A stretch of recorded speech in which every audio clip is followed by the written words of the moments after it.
pick off the menu which kind of memory you want, and I'll sell it to you. Okay. I'm game.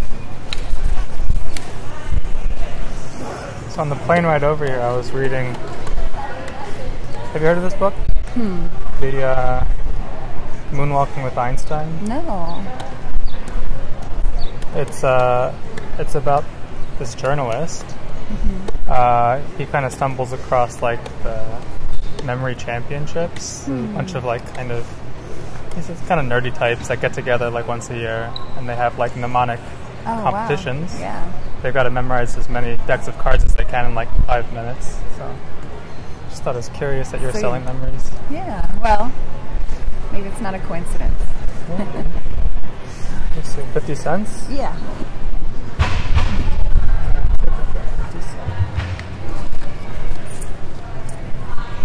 How about this? You can sell me 2 for it. I'll give you $1. Oh, thanks. Yeah, so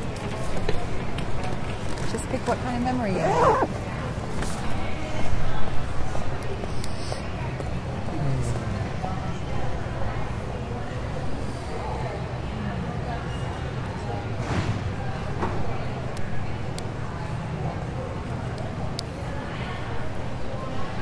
How about Really, folks? What are these signs posted up here for? Pardon? These signs around the benches about memories for sale. What about them? They're listing sales, money, soliciting. What are they for? Well, they're not really things, though, you know? I'm not really selling things. I'll ask if you're not selling things, then to take the signs down, please. If the signs are red, they're seen as soliciting because they have money involved in it. But if I'm not exchanging money for a thing, then I'm not really selling anything. You're advertising sales. I'm just asking if you're not doing any So- sales and take down the signs or remove If I say points of sales. if I say memory for donation, is that different? No, donations would still involve trades about money. You want to advertise about doing something in general But what if the public. person's that'd be one donating thing. time? And time. So if money isn't involved, but it's memories for donation of time, that's okay? If you have a sign for that, yes. Oh, I could just write it in. All right. Yeah. Thanks. So I'll be leaving in a couple minutes. how about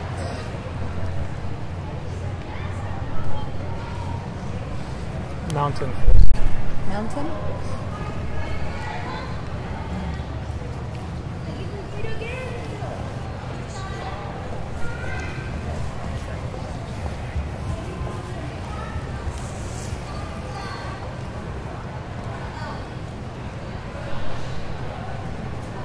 Okay.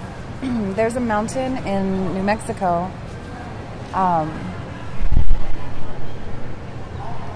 It's about an hour and a half from Santa Fe.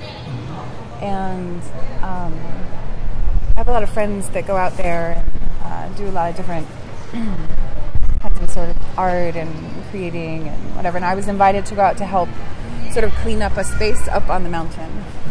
And the mountain's pretty special because a lot of folks came together a few years ago and sort of decided that it was kind of a space where people could go up on the hill and learn about themselves and learn about the world. So I was really happy to be invited there. They were going to have a big ceremony there the following year, and so we were kind of getting the land ready for a big ceremony. And then when you're way at the top, that's where like the main sort of ceremony space is. But then there's this like ravine that you walk down, and that's where like other sort of smaller, more intimate ceremonies might happen. And there were all these bales of hay, like these massive bales of hay that were stored in the space, and we needed to drag these bales of hay up the ravine and onto the clearing so that we could reorganize the space. So my memory of that is about stubbornness. Stubborn. Yeah, because Stubbornness to not give up. kind of I was working with this other woman to sort of drag the bales of hay up, and we got into this really interesting place. I think we were sort of synchronized, like our minds were kind of like synchronized, that we were like determined to do this by ourselves, that we weren't going to ask for any help, that, and we were, in particular, weren't going to ask for any help from any men. We were very clear that we were going to do this on our own. And so there were probably 50 bales of hay. Each of them weigh maybe 100 pounds at least, and they were soaked from the rains that had happened the season before. So they're super, super heavy. And so this woman and I would like help each other sort of like hoist the bale of hay on our backs and then kind of hike up these. And it's not like a clear path or trail or anything. It's like there's, you know, roots kind of cutting off the trail, and there's rocks and all kinds of shit sort of around. But it was this, yeah, it was this really interesting moment when like I kind of started to see how like my own stubbornness was sort of working against what I actually wanted to do, because we ended up making a lot more work for ourselves because we were more loyal maybe to the principle of doing it ourselves rather than loyal to the work itself, you know? And so it ended up taking a really long time. We both hurt our backs. And then I think it kind of revealed, at the end of the day when we talked about it, it was interesting, because then all the men kind of came down and they're like, why didn't you ask us to help you? And we, you know, explained that we were being really stubborn about it. And I'm trying to remember, like, sensory, like, kind of what that felt like. What time of year was it? Spring. It was warm. But early spring, so it's still kind of wet there. It snows in New Mexico, in Santa Fe. But it's like a weird snow. It's not really, it's not like, I don't know, Midwest snow or like East Coast snow where it's like just sort of icy thick. It's sort of delicate and sweet. It's a little gentle, you know? But, and the cold is a little different too. It's not really... Yeah, not really biting. I remember kind of walking... Kind of like a dry cold? Yeah, really dry cold. Yeah, and I'm trying to remember about the mountain. So this is the interesting thing about memory, right? Because like the memory is about mountain, and it sort of like inspires like the initial, like, oh, there's this story about a mountain. But then there's all this kind of sensory stuff that kind of branches off into these little tangents.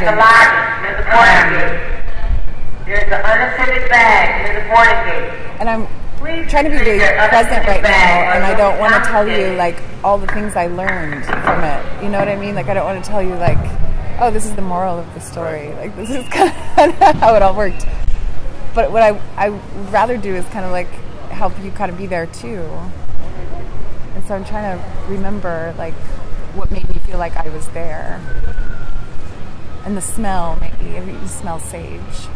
Like, so there's all this wild sage like growing on the sides of the hills, and then it's kind of wet sage, and it's late in the afternoon, and you're kind of sweaty and covered in hay and dirt, which is not comfortable feeling. And then the mountain is really quiet. It's really still. And it's amazing because everything out there kind of feels really still, but at the same time, like when you sort of like, I feel like when you sort of surrendered to that stillness, things would become really loud, and like actually you could hear a lot of activity happening. So there's all these cicadas everywhere that are like kind of hiding in the bushes, and like you'll actually be able to hear like leaves hit leaves when the wind kind of like rolls over. Still boarding on track number 11 and track Southwest. Bound train number 4. I felt very sentimental about the mountain afterwards. And now I feel like it's kind of a character. It's like not Williams, Flagstaff, track 11, Albuquerque. I don't know. Staging in Raton, New Mexico. La Junta, Colorado. Track 11. I think it does have a name, but I don't know it. Kansas City and Chicago, Illinois. All aboard. Track 11. That's my memory about a mountain. I have a little bit of context, but I've driven through New Mexico. Yeah? So I can picture it. Yeah. I can picture it pretty well. There's this beautiful river, and then all the trees by the river turn gold. in the fall, and so it's like this, kind of red and gold, and especially when the snow has fallen. Hi, how you doing? Can you Great. take that down, please? Oh, why? Please take it down. You can't do that on property. See the sign right there? Yeah, but Can I'm you not remove really. that, please? And plus, you're taping something on our property. Please remove that, please. I'm not really selling anything though. Can you remove that? The sign says for sale one day on a Okay. street or 20. You cannot do that on property. Whatever you want to do, you do out on the sidewalk. You can't do that in here. Okay? Cannot do that in here. Okay, somebody already talked to me, and I talked with him, and he said that if That's I why he was called me. asking. Oh, but he said it was okay if I changed the wording. No, ma'am. Please take that off sign off of there, please. Okay, well, I'm not really hurting anybody. Can you take the sign off, please? You're not going to take the sign off? I would rather have a conversation about it. No, we can have a conversation about it. Please take it out. The sign is right there. No longer, no. So listen, please take the sign off. You can't tape anything Well, on he's property. Can you untape this, please? Okay. Please take it off. Okay. It's interesting that it's so offensive to have a conversation. Can you take that off, please? Yeah, I can take it down. Thank you. Yeah.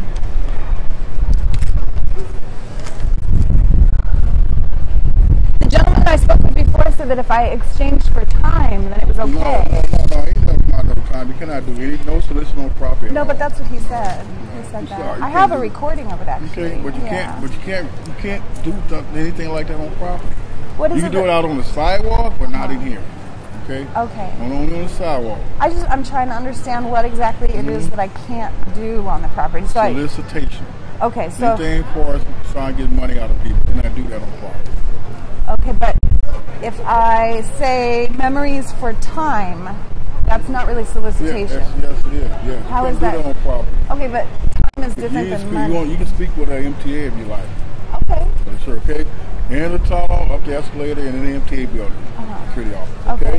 All right? Okay, so Okay. so I just want to be clear. If I'm exchanging time with someone, then that's not allowed because time is the same as money. Yeah, so you trying to charge? No, I'm telling you, I'm not going to charge anymore. I'm saying I'm actually not going to charge. I'm going to Can I ask have any sign? Nothing like that. people No, to no, exchange no, time no. for a story. No, no. Okay. You just Okay. need to have a shirt. What's that? I know I should. All right, thank you. All right, have a good day, okay? too, you All too. right. That brings back memories for me. Yeah? Yeah. What's your memory? Just trying to weasel out of. This is a lifetime ago. I did some missionary work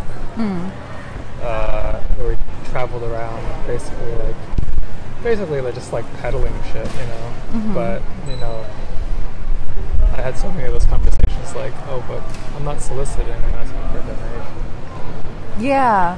It's just a fine line. Yeah.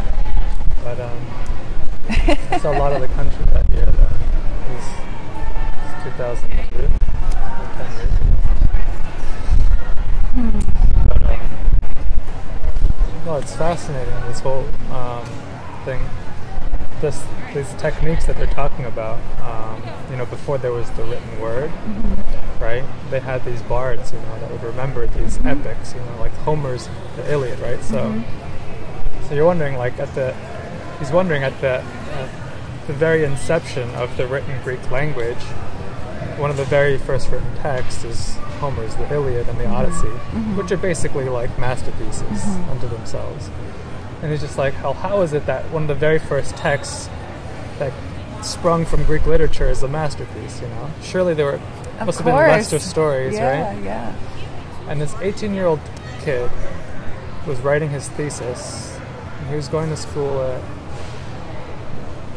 I want to say Berkeley, somewhere around here, somewhere in California.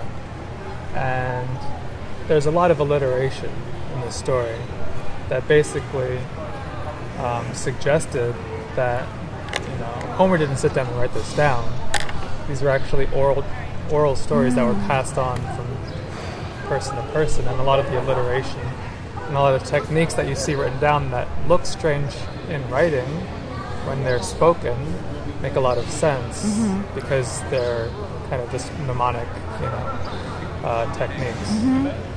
So same thing with this, the title is called Moonwalking with Einstein. It's a really strange title, but it's a mnemonic, it's something that you see in the visualization.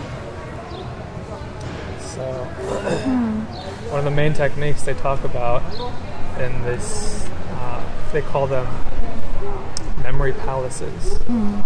So you visualize a place from like your childhood. So say like your first house that you grew up in, right?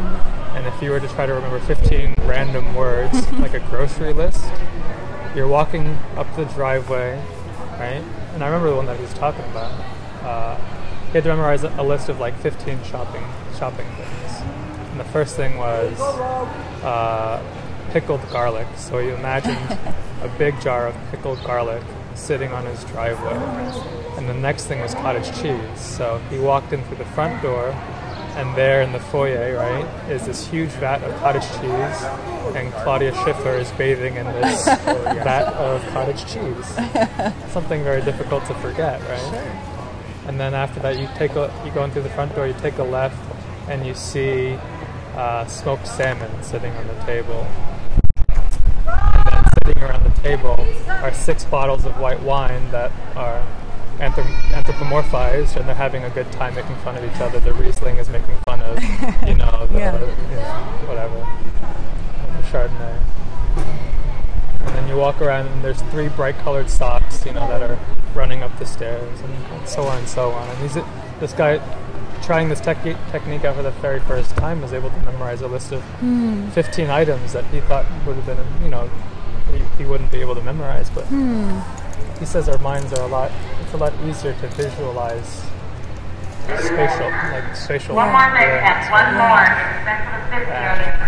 As you're recalling the memory of the mountain, you see yourself retracing those steps, because it's a spatial memory. Yeah, and that the memory exists sort of 360 degrees too. So I'm also, as I'm recalling the memory, kind of even aware of like things that are behind me, and then that's even interesting to try to articulate. Like, how do you? So when you're thinking about this memory, do you see yourself in the third person? No, I'm in my body. You're in your body. Yeah, and how long ago was it? Oh, that 2 memory? years ago, 3 years ago. And it's almost that I want to perform the memory. Like, I feel like I want to like get up and show you like how I, you know what I mean? Because so much of the memory is in the body, right? Like I feel like it's like stored kind of in, like the remembering of like how our arms moved, or like what the ground, like that it's all kind of there, and so like articulating it is really a challenge.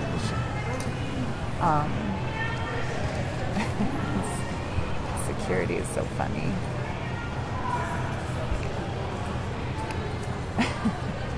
I think I owe you one more. Do you want to pick one more? All right. Now I feel a little warmed up.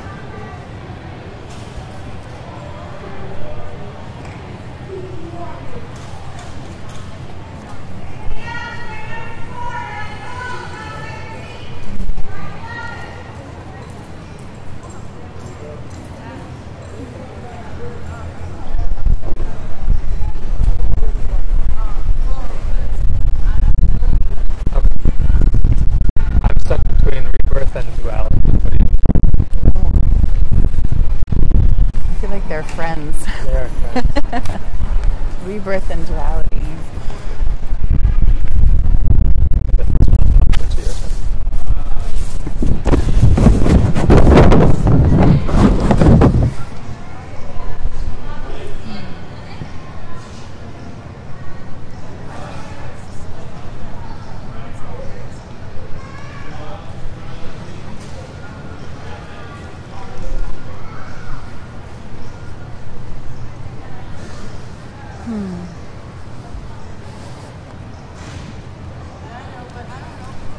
Sort of had this like a montage.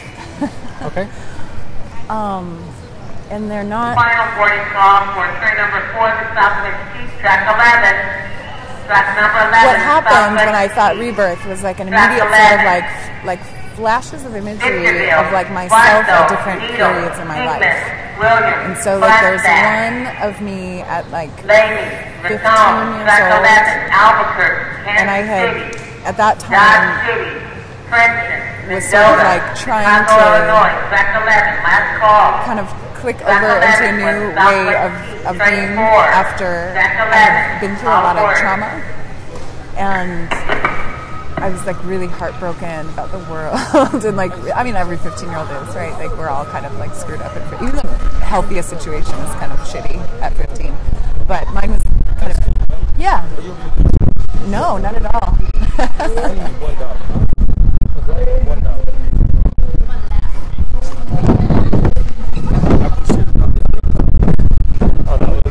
No, that's yeah.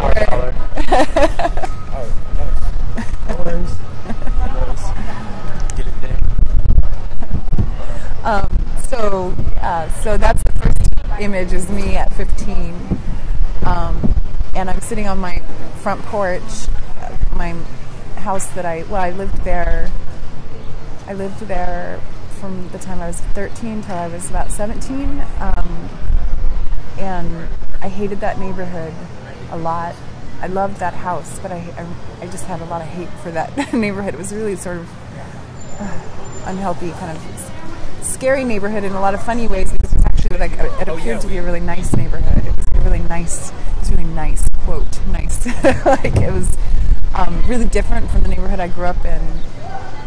It was sort of like middle class in like to wealthy sort of lawns and two like cars. The intro to Weeds is like popping up in my head right now. What's that? The intro to Weeds. Kind of, yeah. Like, houses. yeah, and like a lot of character, right? It's like quaint or whatever, and white, like really white, like a lot of white people, and I had grown up in like Pacoima and Mission Hills, and like where our neighborhood before was like predominantly working class, multiracial, like really loud, like there's kind of like a lot of parties all the time, and people had a lot of animals and kids, and we played in the street, and it was, I mean, lively, like really different. And so then when we moved there, it was sort of devastating.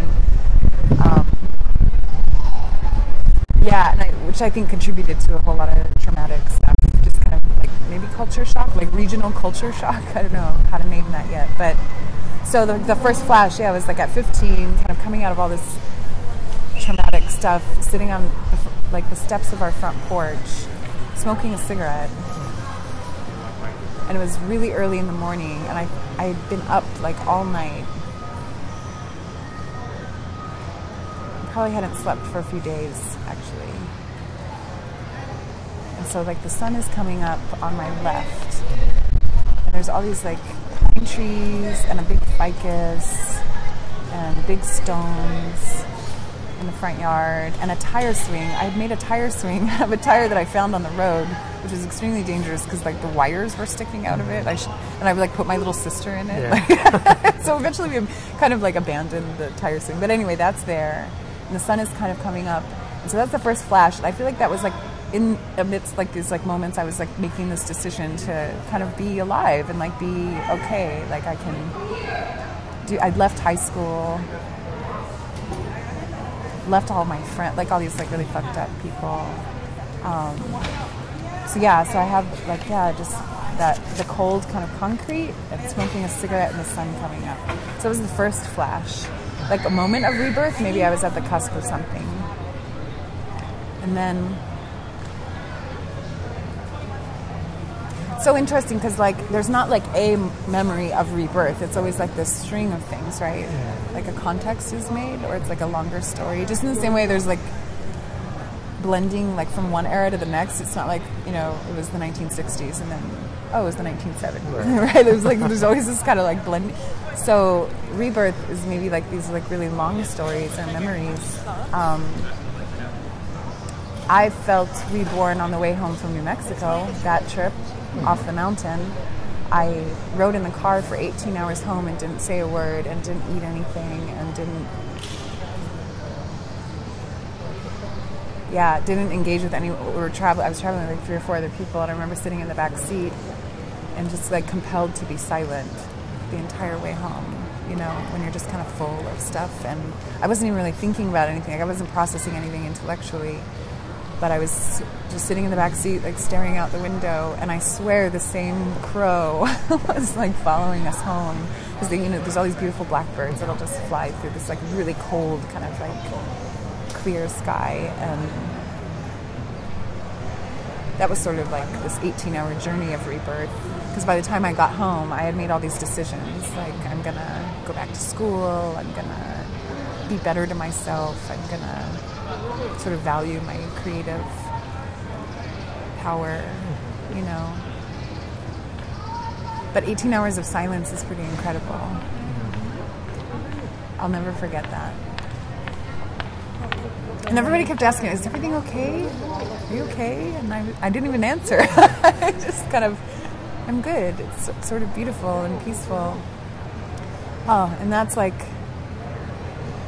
yeah, and then like the sun is setting over this like mesa, and I mean, it's all romantic and like sort of seductive, right? Like all these like this imagery.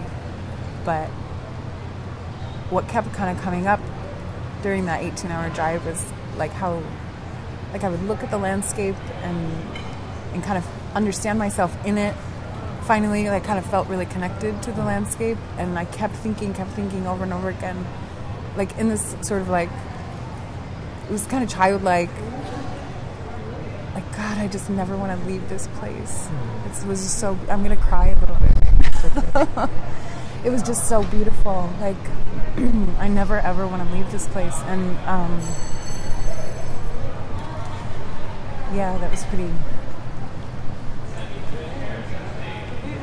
just to feel so big and so small at the same time, you know.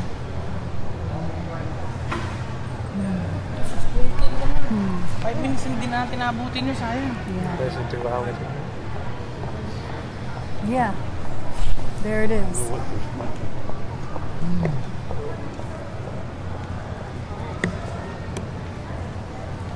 Thanks for sharing. Thanks for listening. I'm happy to.